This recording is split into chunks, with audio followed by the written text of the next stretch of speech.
નમસ્કાર મિત્રો, કેમ છો? મજામાં? હું યતિન પટેલ આજના વિડીયો લેક્ચરમાં તમારું સ્વાગત કરું છું. ગયા સાયન્સના લેક્ચરમાં આપણે પહેલા ચેપ્ટરની અંદર આપણી આસપાસમાં દ્રવ્ય આ ચેપ્ટરમાં કેટલાક પ્રશ્નોનો અભ્યાસ કર્યો હતો કે ગલન કોને કહેવાય, ગલન બિંદુ કોને કહેવાય, પછી ગલનગુપ્ત ઉષ્મા કોને કહેવાય, ઉત્કલન કોને કહેવાય, ઉત્કલન બિંદુ કોને કહેવાય, બાષ્પીભવન ગુપ્ત ઉષ્મા કોને કહેવાય. આ બધા પ્રશ્નોનો આપણે અભ્યાસ કર્યો હતો. આની સિવાય દ્રવ્ય અવસ્થા પર તાપમાનના ફેરફારની અસર કે કોઈ પણ દ્રવ્ય અવસ્થા હોય એનું તમે તાપમાન વધારો અથવા તો તાપમાન ઘટાડો ત્યારે કયા પ્રકારના ફેરફારો જોવા મળે છે એનો પણ આપણે અભ્યાસ કર્યો હતો. એક વખત થોડુંક રિવિઝન કરી લઈએ એટલે તમને યાદ આવી જાય. તો ગલન કોને કહેવાય મિત્રો? તો ગલન એટલે મેં તમને એવું કીધું હતું કે કોઈ પણ ઘન પદાર્થ પીગળીને પ્રવાહી અવસ્થામાં રૂપાંતર પામે, આ ક્રિયાને ગલન કહી શકાય. ઘન પદાર્થનું પ્રવાહીમાં રૂપાંતર થવું, આ ક્રિયાને શું કહેવાય? ગલન. ગલન બિંદુ કોને કહેવાય? તો એવું કીધું હતું કે જે તાપમાને ઘન પદાર્થ પીગળીને પ્રવાહી અવસ્થામાં રૂપાંતર પામે તો એ તાપમાને શું કહેવાય? તે ઘન પદાર્થનું ગલન બિંદુ કહેવાય. યાદ છે ને મિત્રો કે જે તાપમાને ઘન પદાર્થ પીગળીને પ્રવાહી અવસ્થામાં રૂપાંતર પામે તો એ તાપમાને શું કહેવાય? તે ઘન પદાર્થનું ગલન બિંદુ. એવી રીતે તમને બરફનું ગલન બિંદુ પણ કીધું હતું કે 273 કેલ્વિન છે અથવા તો 0.16 સેલ્સિયસ. એના પછી ગલનગુપ્ત ઉષ્મા વિશે પણ સમજાવ્યું હતું. ગલનગુપ્ત ઉષ્મા કોને કહેવાય?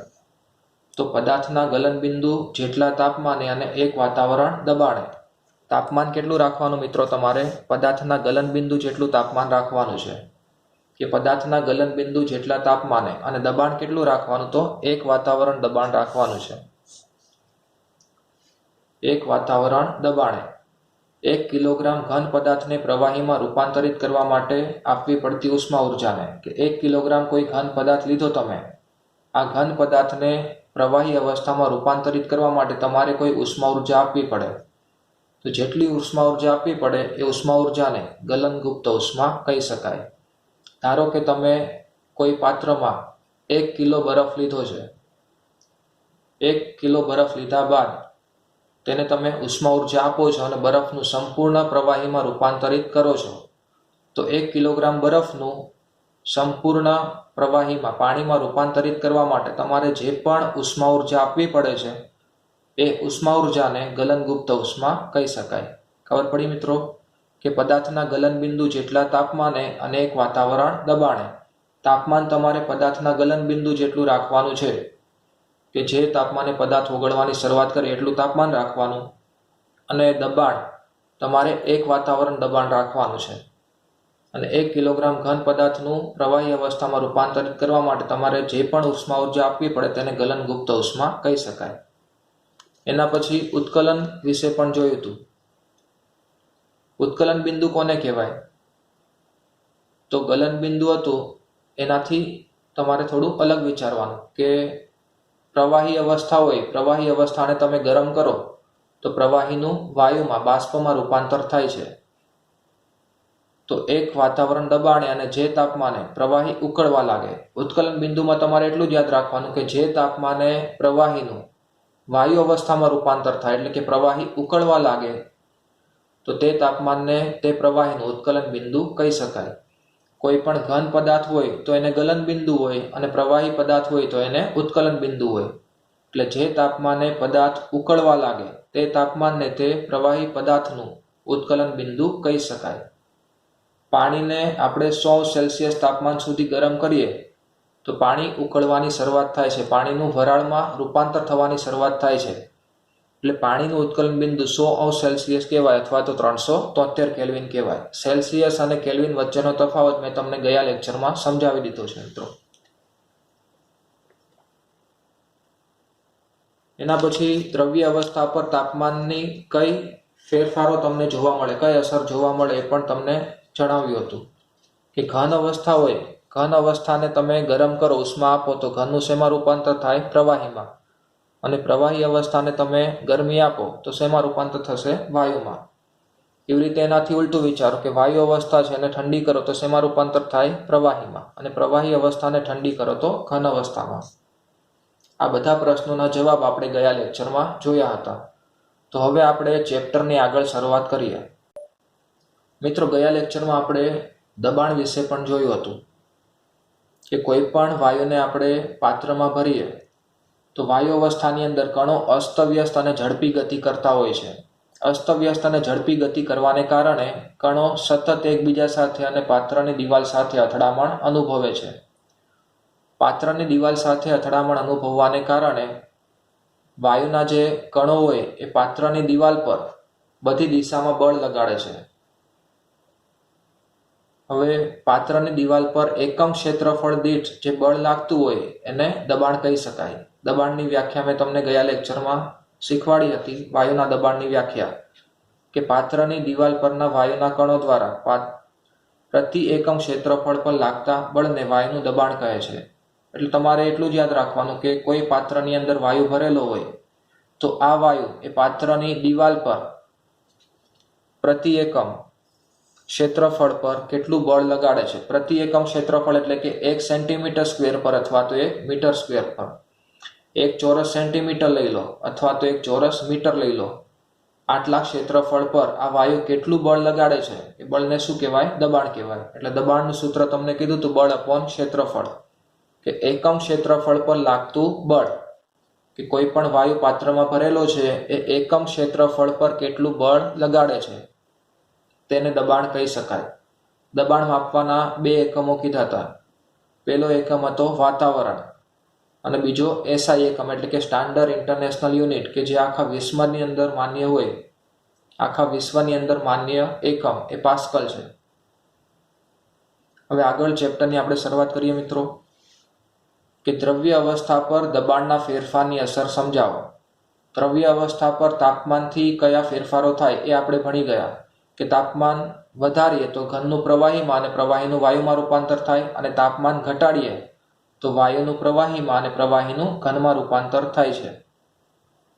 પણ હવે દ્રવ્ય અવસ્થા પર દબાણના ફેરફારની અસર જોઈએ. કે દબાણ વધારીએ તો શું ફેરફાર જોવા મળે? મિત્રો, તમે જોઈ શકો છો કે કોઈ પણ વાયુ અવસ્થાની અંદર દબાણ વધારવામાં આવે તો વાયુનું પ્રવાહીમાં રૂપાંતર થાય અને પ્રવાહીનું ઘનમાં રૂપાંતર થાય. જો મિત્રો, ધારો કે કોઈ સિલિન્ડરની અંદર, કોઈ નળાકાર પાત્રની અંદર વાયુ ભરવામાં આવ્યો છે. વાયુના કણો તમને ખબર છે એકબીજાથી ખૂબ જ દૂર હશે. આકર્ષણ બળ ખૂબ જ ઓછું હોય. વાયુની અંદર કણો વચ્ચેનું આકર્ષણ બળ ખૂબ જ ઓછું હોવાને કારણે કણો કેવા હોય છે? એકબીજાથી દૂર હોય.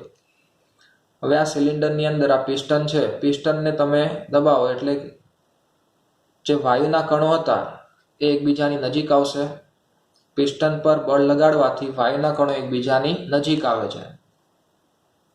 વાયુના કણો એકબીજાની નજીક આવવાને કારણે તમને ખબર છે કણો એકબીજાની નજીક હોય તો વાયુનું શેમાં રૂપાંતર થશે? પ્રવાહીમાં રૂપાંતર થાય. એટલે તમે જોઈ શકો છો કે શરૂઆતમાં જે વાયુ હતો એના કણો એકબીજાથી નજીક આવવાને કારણે એનું પ્રવાહીમાં રૂપાંતર થાય છે.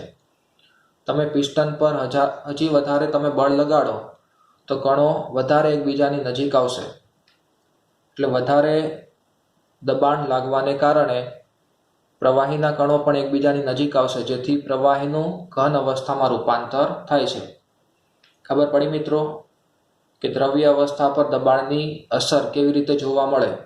કે કોઈ પણ વાયુને તમે કોઈ પાત્રની અંદર, નળાકાર પાત્રની અંદર ભરેલો હોય અને એના પર દબાણ લગાડવામાં આવે, બળ લગાડવામાં આવે તો વાયુના કણો એકબીજાની નજીક આવે છે. કણો એકબીજાની નજીક આવવાને કારણે વાયુનું પ્રવાહી અવસ્થામાં રૂપાંતર થાય છે. એવી રીતે પ્રવાહીને કોઈ પાત્રમાં ભરેલું હોય અને તેના પર બળ લગાડવામાં આવે, દબાણ લગાડવામાં આવે તો પ્રવાહીના કણો વધારે એકબીજાની નજીક આવે છે અને પ્રવાહીનું ઘન અવસ્થામાં રૂપાંતર થાય છે. જો મિત્રો, દ્રવ્ય અવસ્થા પર દબાણના ફેરફારની અસર. તો નિયત તાપમાન એટલે કે તમારે તાપમાન ચોક્કસ રાખવાનું છે. તાપમાનમાં કોઈ ફેરફાર કરવાનો નથી. તાપમાન ફિક્સ રાખવાનું તમારે. કે નિયત તાપમાને વાયુ અવસ્થા પર દબાણ વધારવામાં આવે. તમે દબાણમાં વધારો કરશો, દબાણમાં વધારો કરો તો વાયુના કણો એકબીજાથી વધુ ને વધુ નજીક આવે છે. તમને આગળ મેં આકૃતિમાં બતાવ્યું એવી રીતે કે કોઈ પણ સિલિન્ડરની અંદર તમે વાયુ ભરેલો હોય અને એના પર દબાણ લગાડવામાં આવે તો વાયુના જે કણો હોય વધુ ને વધુ એકબીજાની નજીક આવે છે. કણો એકબીજાની નજીક આવે તો વાયુનું શેમાં રૂપાંતર થાય? પ્રવાહીમાં રૂપાંતર થાય. અને વધારે તમે દબાણ લગાડશો તો અંતે પ્રવાહીનું ઘનમાં પણ રૂપાંતર થઈ શકે છે. ખબર પડી મિત્રો દબાણની અસર? કે વાયુ અવસ્થા પર દબાણ લગાડો તો કણો એકબીજાની નજીક આવવાને કારણે વાયુનું પ્રવાહીમાં રૂપાંતર થાય અને પ્રવાહી પર દબાણ લગાડવાને કારણે એનું ઘન અવસ્થામાં પણ રૂપાંતર થઈ શકે છે. એટલે મિત્રો નીચે મેં લખેલું છે કે વાયુ અવસ્થાનું દબાણ વધારતા પ્રવાહીમાં રૂપાંતર થાય અને પ્રવાહી અવસ્થાનું દબાણ વધારતા ઘન અવસ્થામાં રૂપાંતર થાય છે. હવે મિત્રો આગળનો પ્રશ્ન જોઈએ કે દ્રવ્યની ત્રણેય અવસ્થાઓનું આંતરિક રૂપાંતરણ સમજાવો. દ્રવ્યની ત્રણ અવસ્થાઓ તમને ખબર જ છે, ઘન, પ્રવાહી અને વાયુ. આ ત્રણેય અવસ્થાઓનું આંતરિક રૂપાંતરણ. આંતરિક રૂપાંતરણ એટલે ઘનમાંથી પ્રવાહીમાં રૂપાંતર થાય તો એને કઈ ક્રિયા કહેવાય? પ્રવાહીનું વાયુમાં રૂપાંતર થાય તો એને કઈ ક્રિયા કહેવાય? વાયુમાંથી પ્રવાહીમાં રૂપાંતર થાય તો એને કઈ ક્રિયા કહેવાય? અને પ્રવાહીનું ઘનમાં રૂપાંતર થાય તો એને કઈ ક્રિયા કહી શકાય? મિત્રો દ્રવ્યની જે ત્રણેય અવસ્થાઓ છે એનું આંતરિક નિરૂપણ જોઈએ. એટલે કે ઘનનું પ્રવાહીમાં, પ્રવાહીનું વાયુમાં, પછી વાયુનું પ્રવાહીમાં રૂપાંતર અને પ્રવાહીનું ઘનમાં રૂપાંતર કેવી રીતે થાય, કઈ પ્રક્રિયાઓ દ્વારા થાય. તમને ખબર છે કે કોઈ પણ દ્રવ્યની અવસ્થાનું તમારે ફેરફાર કરવો હોય તો તાપમાન અને દબાણની મદદથી આપણે કરી શકીએ. ઘનનું પ્રવાહીમાં કે પ્રવાહીનું વાયુમાં રૂપાંતર કરવું હોય તો તાપમાનની મદદથી અથવા તો દબાણની મદદથી આપણે કરી શકીએ. તો શરૂઆત કરીએ. ઘન અવસ્થા છે, ઘન અવસ્થામાંથી પ્રવાહીમાં રૂપાંતર કઈ ક્રિયા દ્વારા થશે? તો ગલનની ક્રિયા દ્વારા. કઈ ક્રિયા મિત્રો? ગલન. કેમ કે ગલનની અંદર મેં કીધું હતું કે ઘન પદાર્થ પીગળીને પ્રવાહીમાં રૂપાંતર થાય તો આ ક્રિયાને કઈ કહેવાય? ગલનની ક્રિયા. પ્રવાહીનું વાયુમાં રૂપાંતર કરવું છે, પ્રવાહીનું વાયુમાં રૂપાંતર તો કઈ ક્રિયા દ્વારા થાય? તો બાષ્પીભવનની ક્રિયા. આ પણ આપણે ભણી ગયા કે બાષ્પીભવનની ક્રિયા દ્વારા પ્રવાહીનું વાયુમાં રૂપાંતર થાય છે. કોઈ પણ સપાટી પર ભેજ રહેલો હોય તો આ ભેજ હવાની અંદર ભળી જાય છે, એટલે કે એનું બાષ્પીભવન થાય છે. ભીના કપડાં સુકાઈ જાય કેમ કે એના જે કણો હોય હવાની અંદર ભળી જાય છે એટલે એનું બાષ્પીભવન થાય છે. એટલે પ્રવાહીનું વાયુમાં રૂપાંતર તો કઈ ક્રિયા દ્વારા થશે? બાષ્પીભવનની ક્રિયા દ્વારા. વાયુનું ઘનમાં રૂપાંતર. મિત્રો વાયુમાંથી ઘનમાં રૂપાંતર તો આ પણ આપણે ભણી ગયા કે વાયુનું ઘનમાં રૂપાંતર થતું હોય તો એ ક્રિયાને શું કહેવાય? ઉધ્વપાતન. ઉધ્વપાતન ક્રિયાની અંદર તમને એવું કીધું હતું કે જે પદાર્થોનું ઘન અવસ્થામાંથી સીધું વાયુ અવસ્થામાં રૂપાંતર થાય અથવા વાયુ અવસ્થામાંથી સીધું ઘન અવસ્થામાં રૂપાંતર થતું હોય તો એવી ક્રિયાને ઉધ્વપાતન કહી શકાય. હવે જોઈએ વાયુમાંથી પ્રવાહીમાં રૂપાંતર. વાયુમાંથી પ્રવાહીમાં રૂપાંતર થતું હોય તો એને કઈ ક્રિયા કહેવાય મિત્રો? સંઘનન. તમે આગળના ધોરણમાં ભણ્યા હશો કે પાણીની બાષ્પ ઉપર જાય છે અને વાદળો બંધાય.